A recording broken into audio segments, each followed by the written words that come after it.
Hello again, everyone, and welcome to today's seminar hosted by the International Inequalities Institute at the LSE, titled Can Economics Help Us to Understand and Address Inequalities?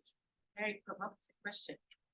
So my name is Armine Ishkanian, and I am the Executive Director of the Atlantic Fellows for Social and Economic Equity Program and Professor of Social Policy at the LSE.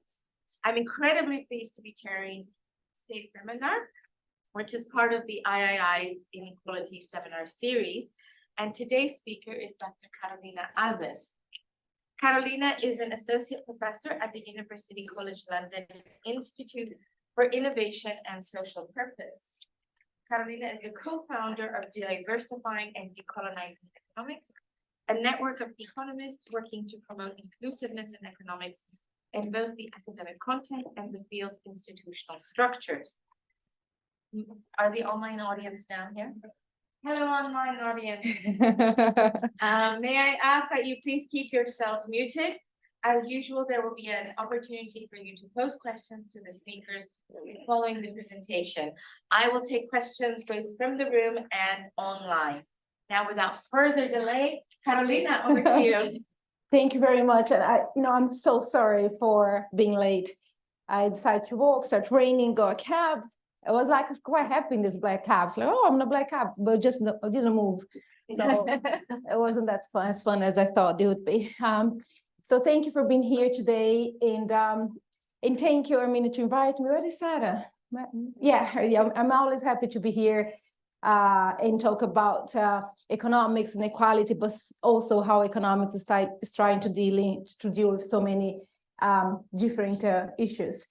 So what I have prepared today, there's a bit of overlap with the lecture I gave, was a lecture or seminar before regarding the heterodox approach to economics, but then I'm trying to focus a little bit more on inequality. And I don't usually think of inequality just in terms of income. I always try to think as well in terms of race, gender. And I tried to squeeze development, but by then I had 41 slides. So I thought we could leave development for another seminar. So what I would like to do is actually to make very clear which kind of economics we're talking about, because I think this is an important starting point. If I will criticize the profession or trying to point out some of the shortcomings when the profession tried to address all these structural and systemic inequalities we have in our society. And this is going to be almost a conclusion in a way, because the 2 points I want to highlight from this with the economics is basically how economics is Eurocentric and the focus on neutrality and the idea that economics can be value-free if you rely on math or modeling and so on. And now with all this development when it comes to data and data gathering, is this aspect of being neutral is even stronger. The two last Nobel Prize winners in economics, they were praised because of the empirical work, collection of data. And then there's this idea of theory, is not it's not that we are not dealing with the theory. We are really engaging with the data, with reality. And my point, even from Piketty to the RSTs, is like, well, but even the collection of data, we still having a starting point, how we understand the reality, and then how we're going to propose your solutions. So that's what we're trying to do, and then get into two examples. Trying to show two examples of how we can spot these shortcomings. And I want to highlight, I've been doing this like inequality is not my research. My research, I'm actually a macroeconomist with focus on developing countries, but I start studying the profession or what economics is as a narrative, as a practice, because I struggled a lot doing my PhD here. At SOAS, in terms of the theories I brought with me from Brazil when I did my BA and my master. So how the reception or how the scholarships when it came to structuralism, dependency theory, how that was received in the UK, even at SOAS that everybody knows, everybody there by default is like, hey, smash capitalism. So even there was like, wow, but who is this person? But this kind of thing. And then I start thinking more and more about the profession, about the economic theories. And that's why now I'm here. And I've been discussing the limits when it comes to race, the question of decolonization, that's why development, and more and more and more the inequalities coming, kind of having to kind of tackle the issue of inequality of income as well. So one thing I want to highlight, so it's supposed to be obvious, and perhaps for this audience is obvious, but for, when you're saying that to economists, there's always this uncomfortable moment in the room. Oh, sorry, is there someone here, economist? Yeah. Oh, so, I'm just gonna leave. But there is always this very uncomfortable, discussion regarding, there is, but what is the truth? What's the objective, and etc. So I always like to start with these slides, which the more I start studying about social sciences, and I'm sure people here will know about that better than me, the more I start coming across with these different perspectives of the world, different methodologies, and etc. And, in most of the social sciences, they actually are aware of that, but economics just, went through this entire formalization in terms of become more objective, more mathematized, and most of these aspects regarding class, nature, ethics were taken to be outside the discipline. And to me, we have different views, we have different perspectives, and as economists, our role is how to understand all of this. And even when you start reading about social theory, I'm saying that because as economists, we don't read about social theory. There's this, this large debate regarding which kind of methodology you're using. In economics, we have one methodology, and when you ask in the Department of Economics to have a debate methodology, they tell you to do game theory. So that's, that's what we end up doing when we have a more, we want to discussion of methodology. But also the question of narratives, right? Which narrative we are relying on. And that's quite interesting. I just, by coincidence, have a kind of a strange exchange with what I thought was a colleague in Cambridge in the Department of Economics regarding okay, we shouldn't be talking about that anyway, but the history of Israel and Palestine. And I said, well, but I read that book. And it's like, oh, but that's a sociologist. And I said, so, and then it's like, oh, that's a different narrative. And I said, what's the quotation mark? Well, it's a sociology book. That's, what's the credibility? And then I said, okay, I think this conversation should stop here. So that's, and he's an amazing person. That's the thing of being kind of facing as well. Now, the more I study that, the more I like economists, because I can see it's not they're bad, they just haven't been trained. They've been trained in a way that's very difficult for them to think in a different way. Another example is when I got into Cambridge and I had this title, heterodox economist, and one professor there came to ask me, so what do you do? I said, oh, I'm a macroeconomist, but more like focused on developing countries.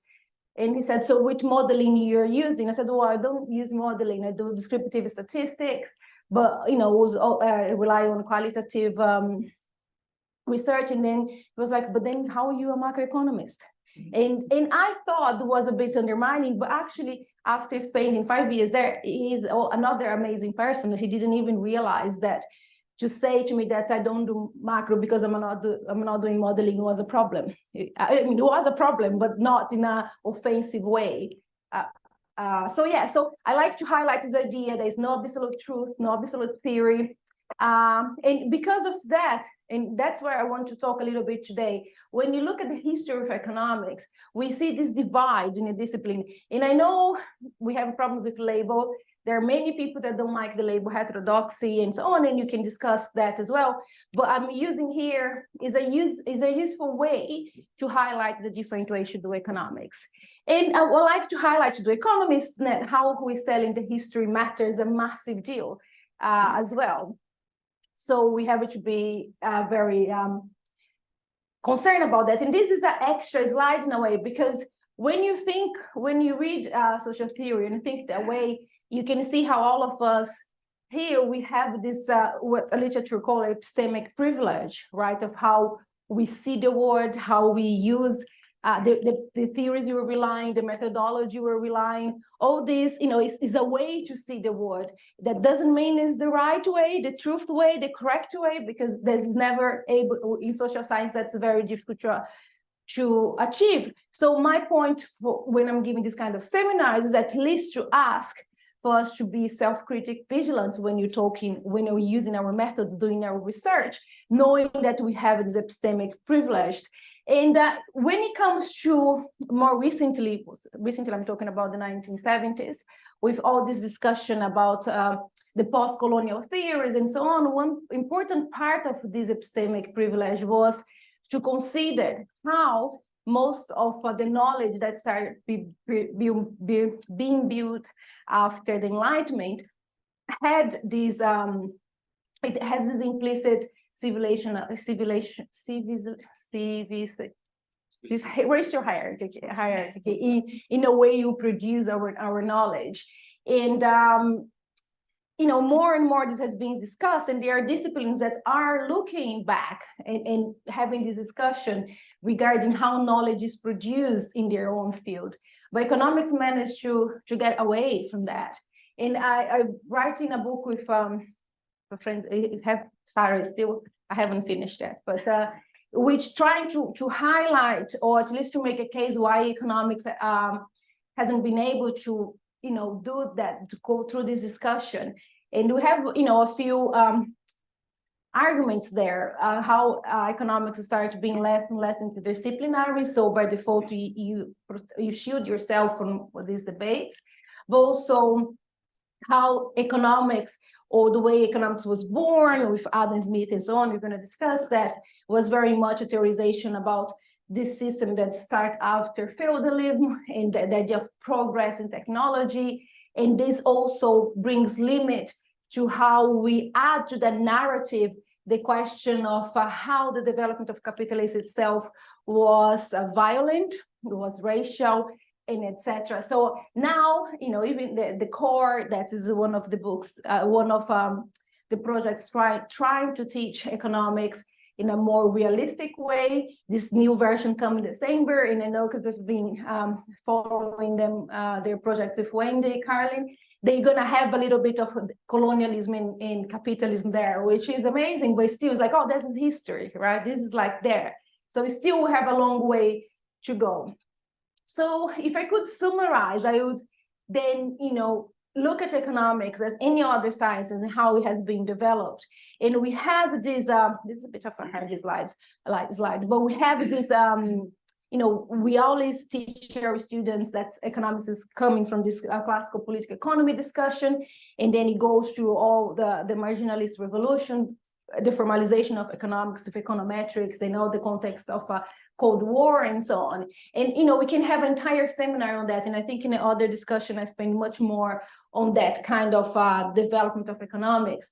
But if I could summarize what you see in that progress is how the historical context start being put at the margin of the discipline. And we start having this, the economy, for economists, many of them would call the toy economy, becomes very much about their modeling, which is attempt to abstract reality, understand this need, and we can discuss that point as well.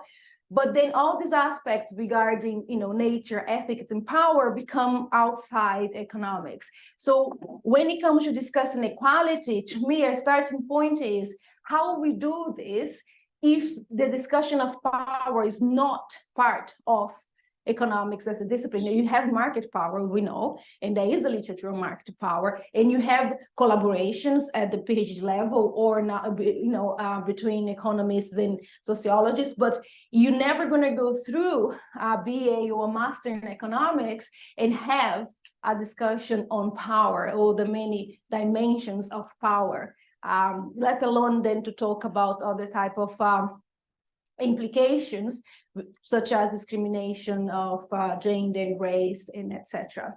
And another aspect that I mentioned a little bit here is how in that journey, economists start going to assume more and more like the economic principles that are very much detached from or abstract from society, and we start having economics that's very much a political, very much historical, and building this European positivist assumption of, we need the truth, we need a neutral theory, and etc. And that's where reading about all this discussion, realized that my experience in the UK was an exception, right? Like the theories, everything that's not the standing point from Europe, from like how things are developing in Europe and the US are a little bit backwards. Those doing development, you probably come across all how the world has developed, a backward, savage, then underdeveloped, and it's always like this process of catching up and become like European countries that develop. So there is always this progression,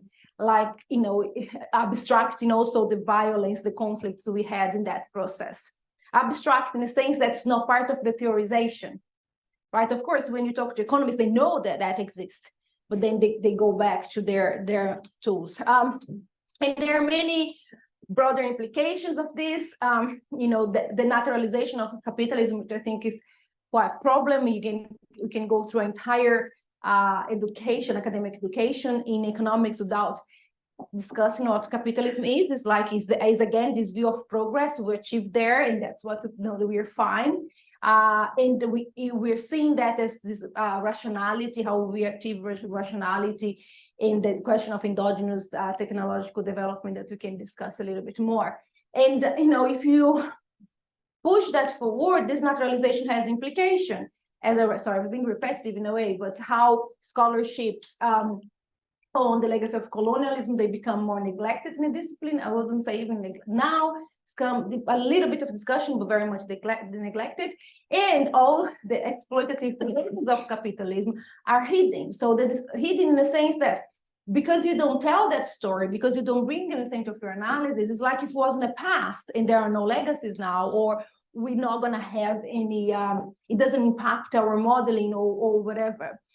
So from our perspective, this is a distorted view of how we understand capitalism. But even the history of economics become distorted, right? Because we start our reading of economics with Adam Smith in a very like the development, the wealth of nations, what's happening here. We don't read parts of the Smiths that are much more interesting. So there is what I see a bias, even when we're talking about the history of economic thought, when it started, how we started, what economics is, and etc. So sorry, I had to.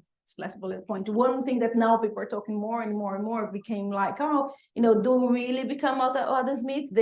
Someone managed to dig this historian, historian of philosopher, I never know. It's Ibn Khaldun, I hope I pronounced it right, in the 14th century. Now there are many people looking through his work, and apparently everything that Smith was saying, he was saying before. I haven't read him. I have read papers talking about him, and indeed the division of labor is there and so on. And there is the question, right? Why we don't look outside Europe to see what was there when it comes to economics or any theorization about the economy, but we see only as history. But the point for me here, which I think does impact the discussion of structural inequalities in capitalism, is that in that process, and we can unpack it if this bullet points if it becomes too technical. But one thing that happens in that process of formalization of economics become more rigorous is that we in economics we take a much more deductive approach, and you can discuss that. The social behavior, the idea of classes is really out of the picture. Most of our analysis from the perspective of methodological individualism. And then if you push that even forward, you can highlight that all these individuals come to market and try to maximize the utility, brings the profit, and then so and then there's budget constraint, or there's the technology constraint, so on, and you have variations of how that works, but the perspective of the individual is the main one. And then we also start analyzing most of, especially the macro phenomena from the perspective of equilibrium solutions. So there is this economist that was in the same college I was before, but in the 1930s, Barbara Wootton, which I'm sure some of you may be familiar with her, is another of these female economists that have been invisible, that has been invisible in the profession. And she has this book called The Lament of Economics. Then she leaves economics, and she goes to do more in criminality. And I think I told that in a previous lecture. She was the first woman to be in the parliament in the UK. Apparently, she's a big deal. But the more I read about her, it's like, wow, why I've never heard about this woman before. And she also was part of when William Beveridge created with the plan, the welfare, how they call the William Beveridge, the plan for the welfare state. And then Robbins at LSE sent a letter to whoever was the PM at the time saying, look, we can't trust that because Beveridge is not an economist. So what he did, he created this circle of economists to make the idea of welfare state possible. And of course, we just talk about Keynes in that process. But in that circle of economists, John Robinson was there, Caldwell was there, but also Barbara Wootton was part of what they call the brain trust, or something that, so it's quite interesting. So she's saying, look, everything in economics is about how we try to go back to this equilibrium. Our economists, their work is to see everything outside of equilibrium and spend all the energy to bring back to equilibrium and so on through the mathematical modeling. This becomes the starting point. If you're talking to economists nowadays, they are seen as modeler. So there's not even a discussion why we are starting from the market equilibrium, why starting from rationality. And I know many economists would say here, oh, there are so many developments, behavioral economics, heterogeneity, is another word I don't like it to pronounce. I like it, but it's difficult to pronounce to me. But the question is, at the teaching level, even at the graduate level, you were still, these are the starting point, right? And that's my problem with all these economists winning the Nobel Prize. Is amazing, but then there is no connection with the theory for us to go back to the theory and start teaching economics in a different way. And also the focus on market, right? So everything goes through the market, which is the nightmare for any feminist economist trying to understand unpaid labor and so on. So what I want to highlight in this context is perhaps a bit repetitive in how economics in that context emerges new to objective. It conceals power imbalance in society, the structural inequalities that we want to talk regarding income, race, and gender is not at the center of the analysis. You can do labor economics, yes, and then when you're doing labor economics, you can see how race and gender impact things there, and we can discuss that later. But it's not something that is taken as the core of our problematization, or at least considered. Is not considered to be worth teaching as part of economics discipline.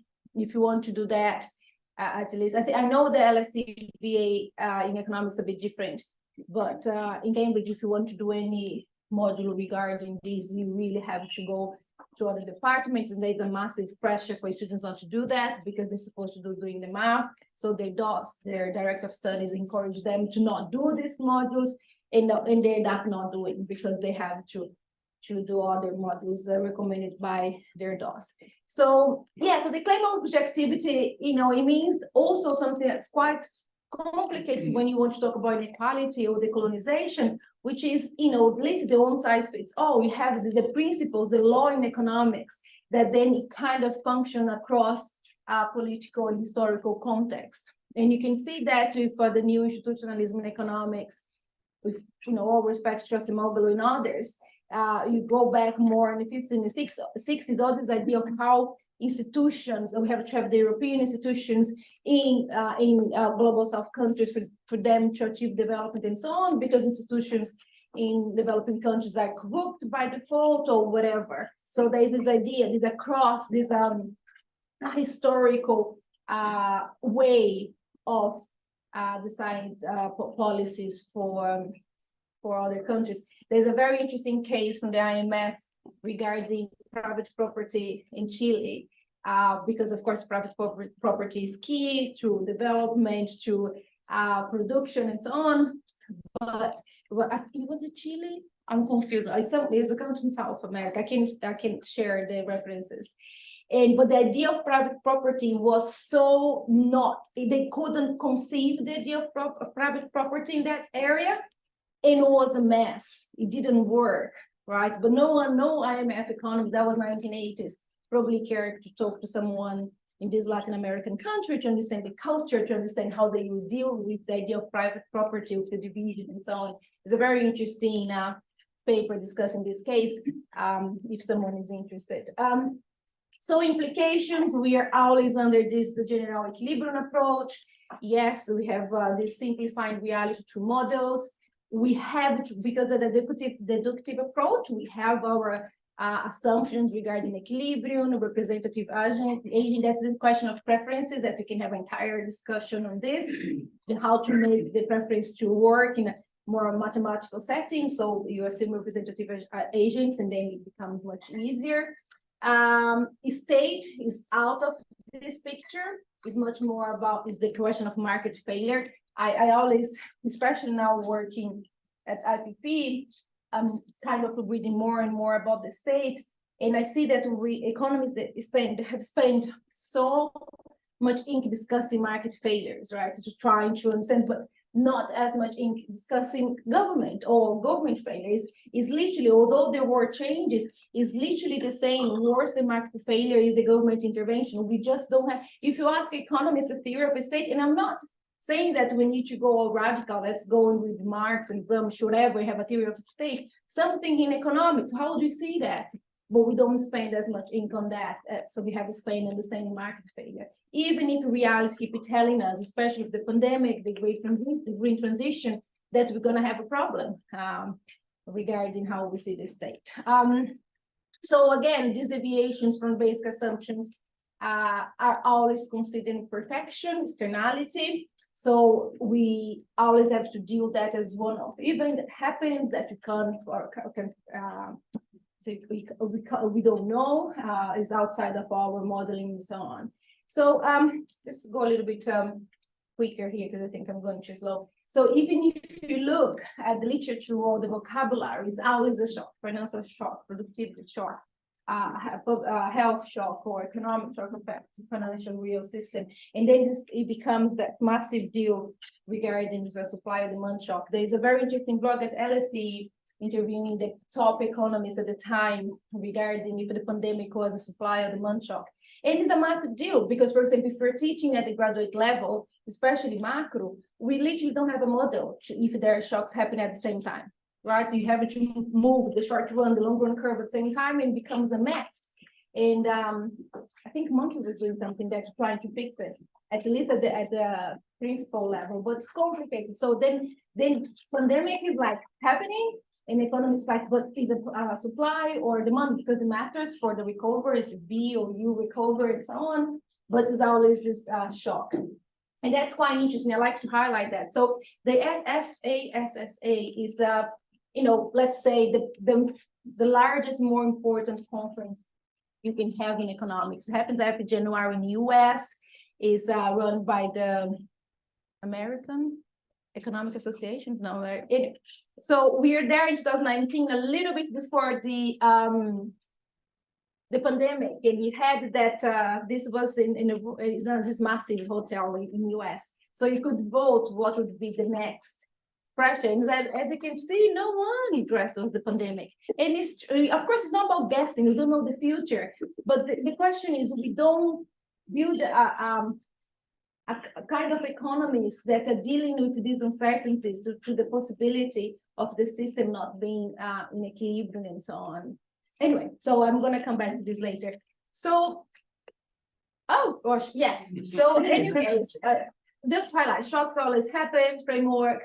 Okay, maybe I should just highlight here. Yeah, just to finish with the shock point in that slide. So I don't want to highlight here that we can, of course, know what will happen, but I think what we can do is to, if we're not attached too much to this idea of equilibrium, is at least to try to prepare or to build a society. And I was listening to a podcast with Marvin course. Anyway, regarding how we at least prepare society in a more resilient way instead of efficiency, which is another concept in economics that is very, you see efficiencies, you hear efficiency as a positive thing, but in economics is really about producing at a low cost, and that may not kind of the outcome of the output produced at that level may not be the output where we have equalitarian society and so on. It has to do with the welfare theorem and so on. So what I'm going to do, I'm going to poverty everybody knows, so I'm going to just skip that, but I will finish with the racial inequality in economics, just to give you a taste of what's happening here. Can I go through that? Yeah. So, there are lots of development regarding this, right? But you can track down that all the discussion regarding race and economics go to these three modelings, right? And there are many developments here. But start with the taste-based discrimination from Becker. It's quite interesting because so you have this perfect economy that's supposed to be perfect, it's not working. So what's not working? And the discussion here is like, a white employer is not going to hire a black employer, a white consumer is not going to buy a product produced by a black worker. So there is a discrimination in the market, which then stop the economy to be in this optimal, in this equilibrium, or head to this equilibrium point. And that's, there are so many developments there. And again, you can have just a discussion on this. But it's interesting because under the principles, the assumptions we have in economics, the wage differential between black and white workers, in the long run, perfect competition will disappear. But as you know, empirically, it doesn't, right? So there's discussion. That's when human capital theory starts coming in. It's like, oh yes, because black workers are not as productive as white workers. So there's all this human capital theory developing that black workers have to invest in education and so on. And then there's another layer of empirical discussion here, which is especially most of this is happening in the US. Looking at the US, black workers that went to Harvard against white workers that went to Harvard, and they still the wage differential. And there are many other aspects. So there is not a discussion of race as a social construct. It's something that there is an economy that is perfect and is not working so perfect because there is discrimination or because there's lack of education for some workers. And the dual labor market theory is literally two economies, one with all the white workers and everything working well. I'm really summarizing here, but we can come back to this. And then some other economy with some problems. And the reason why I'm going through very quickly is I'm running out of time, but also because the point that this black economist just died, by the way, mentioned during the pandemic is for the mainstream, for the neoclassical economists, most of the theorization about black people, because it's something outside the model, is considering that black people are inferior. They're somehow less than the other workers, and you have to find a way to bring them up to speed, right? So the assumptions we have in mainstream economics, I know we have to simplify model, but they become incompatible with trying to understand race and racism in our society as a social construct. Even the marginal productivity of labor, that you have to get paid what it's worth. If you are, and I had that in UCL twice now, if we're teaching that for a BA that has black students there, you can see their faces. That's no, right? But we still have that aspect. And the perfect competition I've already mentioned. But yeah, that's William Spring that sadly died last year. But and he's fantastic. He was, of course, reacting to the George Floyd incident, and he was very vocal. And he used to work for the Fed in Atlanta, I think. It's like of course, we discuss race in a more, all with this tradition. But the reality is, in all these traditions, like black people are inferior to proving otherwise. And there is always something deficient. And it's interesting as well because there was a discussion at the time saying, well, let's look into the top academic journals and see if they're discussing race. And there is, I think, of course, Naomi Moran that was working with that. And when I think he probably doesn't like me anymore, because when he was presenting that, I thought there's a minor detail, because of course it was like, he's like, wow, oh, 2 years ago in every single podcast and so on, saying, no, economists are not discussing race. The minor detail that he forgot was that in the 1960s, when with this massive conference, the ASSA, trying to get into the top journals, most of the Black economists studying Black issues, they couldn't get published there, right? So it's not mathematics enough. So they have a fringe conference and they create the Black Review of Black Political Economy or something, where since the 60s, a lot has been discussed regarding race, but mainstream economists don't read that.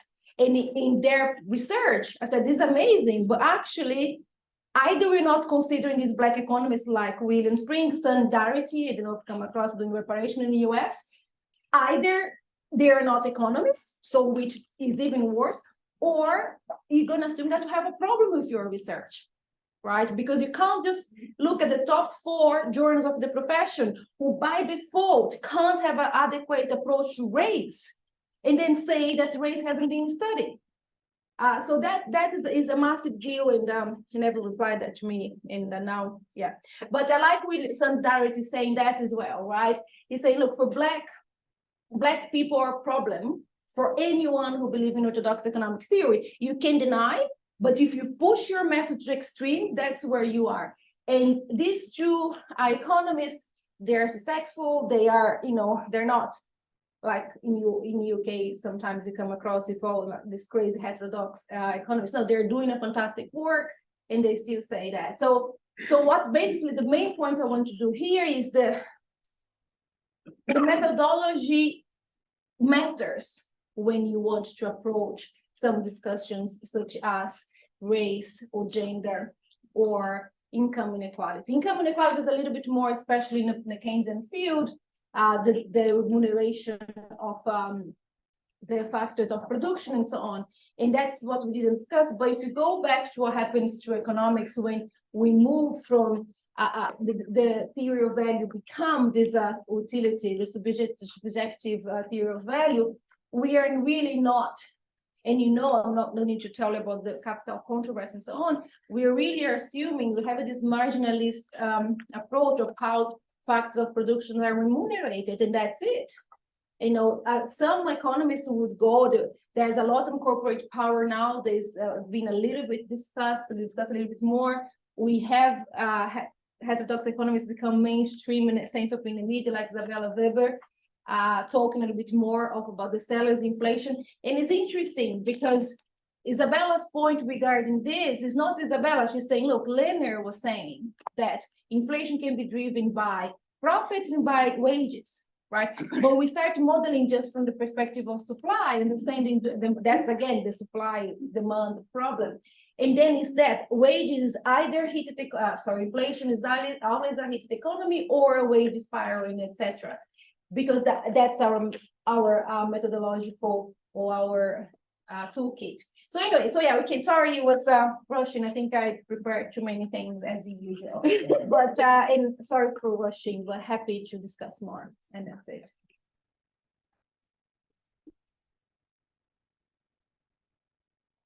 But I want to give space for questions and discussion. Yeah.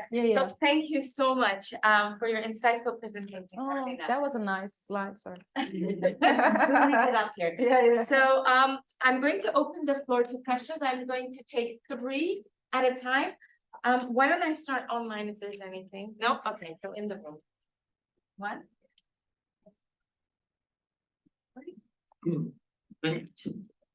Thank you very much for the presentation, but I have a few points I think would be interesting to kind of analyze more, because you start the presentation saying that today's economy sees the world from like today and then project it to the past. And then, and for instance, like when you talk about economies in the 1950s, formalization and like not focusing on the context, in reality, you're only talking about economies in like a couple of countries, would be like US, UK, but then you are not analyzing like other school of thought of economics that were very strong in the post-war period, like Latin America, the structuralists, like Cesar Furtado, Presby, that were doing some analysis in economics with historical top context, colonial legacies, and very stylistic stuff as well. Same in India and other parts. And then you say also that with formalization, most of the economic discipline saw the market as the only solution, but then most of the post-war world was seeing the state as the most strong solution. So like most countries in the 1980s, the late period, were strongly developmental, and like Africa, Latin America, Asia was pushing that strongly, and economists was voting that. So in the end, your framework analysis in some way reproducing the same bias that you're criticizing. So yeah, economists are biased, they only look at certain parts of the world. In some way, you're doing a bit the same because like, this is economy, that's not true. Maybe it's in the 1980s today, there have been a change in mainstream economics, what you define as mainstream, has taken over in most of the world. I think before 30 years ago, it was not necessarily the case. And in the same way also, because you analyze the world, say like, economists see the world from the perspective of today, and history through that, but you're doing a bit the same. You're taking the where the 1990s post, as it was the truth all for just before that, which I don't think is the case. Should I go? Let me take Paul's question and then Paul. Thanks. Yeah. So, what do you think should happen? Give a few cases, a few examples. Yeah, right? yeah. Do you think that economists should just read more sociology? Right? I mean, sociologists, I mean, all stuff you're referring to, inequalities, power imbalances, there's tons of sociological literature on that. Should we just refer to sociology when we do our other stuff? That's one possibility. Should we come up with different types of formal models that somehow incorporate these other ideas, not rather than just somehow optimization, we include ideas of habitus or whatever else we get from sociology? Should we model that? And so you need to, Yeah. or should like the AER just say, fine, now you can publish stuff that's based on sociological theory with empirics in it? I mean, what do you think we should be doing? Yeah. And let me take Sangamitra's question and then Sangamitra. Yes. Hi, Carolina. Thank you for your paper. Very, very interesting. I'm like the other two colleagues, an economist. I'm very much in sync with your queries and your questions and your probing how economists should be thinking. And you're largely correct. And I don't think there's any economist who would largely disagree with you. You really missed that. It would have been really nice if you had presented a little bit more about your thoughts about how development economics and how poverty and inequalities work, because that's, I think, the field in which in the last 15 years has actually made some progress in these issues.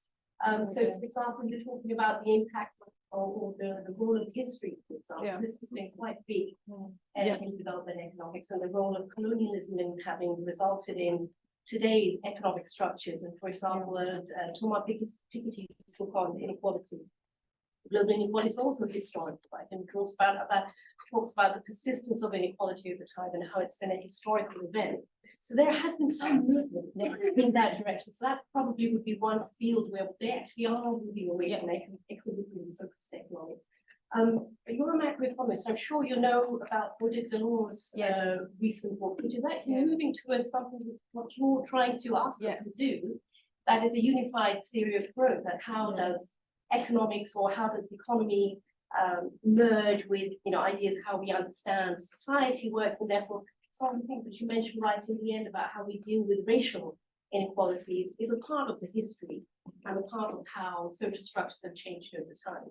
So in the defense of the macroeconomists who work in this field, there are some fields which are moving in the right direction, but I agree with you, there are some micro fields. But Paul has a nice question for you to tell us what we should be doing. Okay, over to you. Okay, so regarding Latin America, Latin America, actually, I try not to overlap with the other lecture I had given here 4 weeks ago, which was more about decolonization, and I go a lot into that. So you're right. What we have it takes a little bit there. What happens here is it's very interesting. Development actually has become an entire chapter in that book on decolonization of economics, because you just can't talk. It's different in other fields. So yes, we have this. When you start having this post-colonial world, and the idea of development starts coming up, right? That's when development as a discipline starts, especially here in Oxford and at SOAS. You have this the modernization aspect of things taking over, and then yes, we have this rich literature from Latin America, which I was educated under that.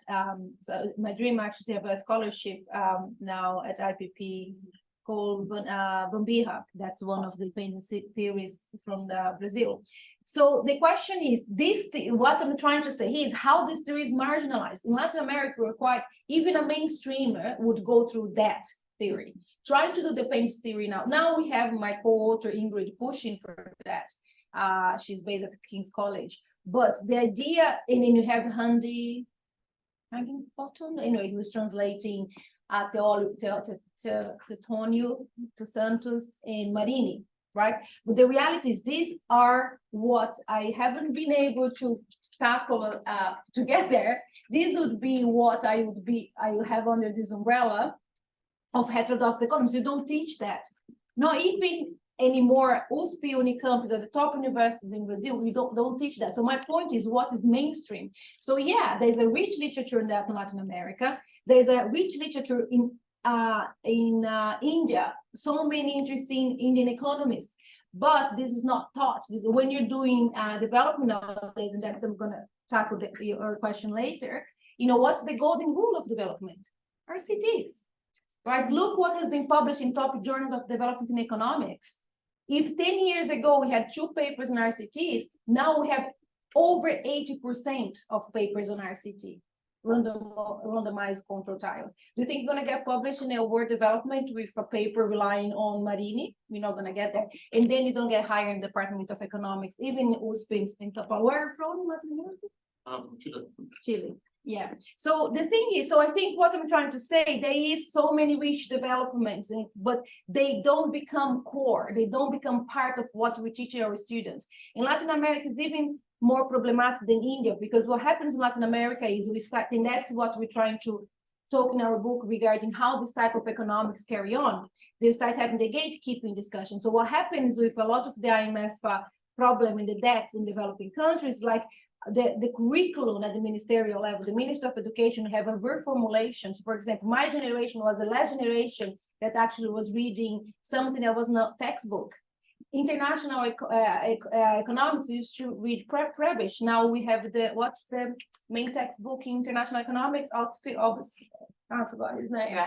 It's taught in every single university in Brazil, top ones. No one is going to read Celso Furtado. I was the last generation, right? So the thing is, what happens in globalization in the 90s is it made Latin America to adopt all this textbook. I'm sure you're taught with a textbook from an American person if you did economics, Mankiw or others. So that's my point, is like what has been mainstream and what has been put under, and that's why I push the label, right? I know no one likes the label, but you have to highlight what you're telling me. You're just saying, yes, we exist.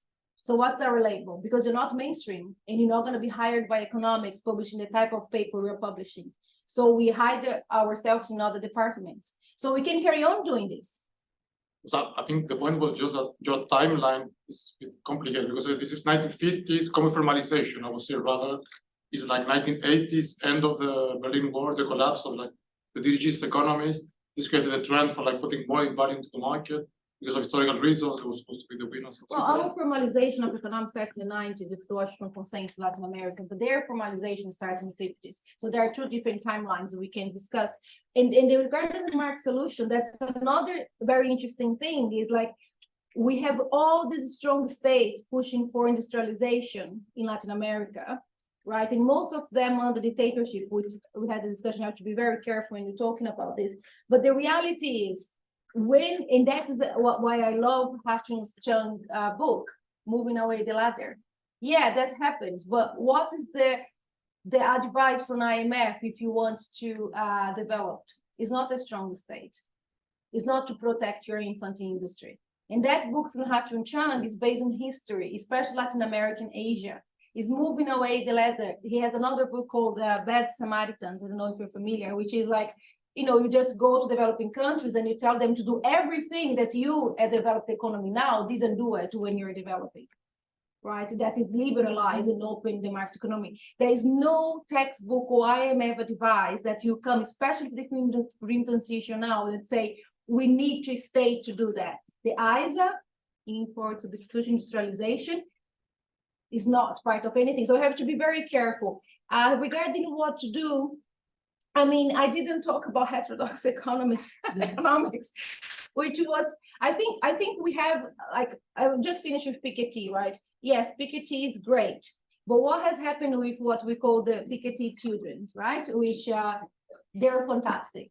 They're doing this fantastic empirical work, and they're in top universities in the US, so they are publishing this. So now it's overly and over documented that inequality exists, right?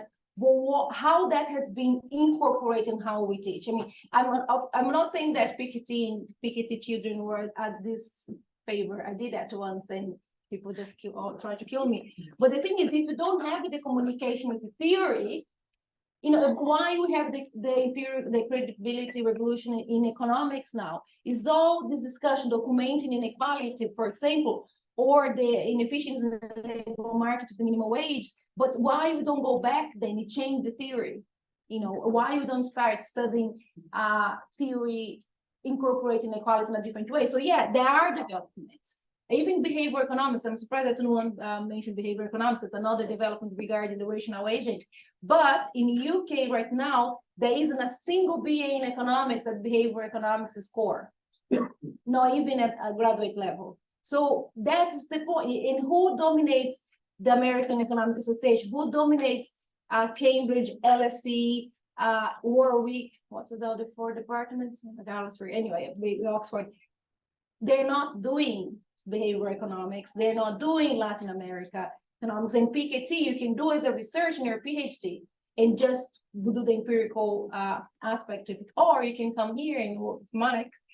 You know, but the reality, have to know. So I think there is this question regarding, you know, the empirical thing is something that in the behavioral development is something that is giving this impression. And Colander has been writing, and Diane Coyle has been writing that, wow, economics has changed so much. This is a, how to say, straw man argument.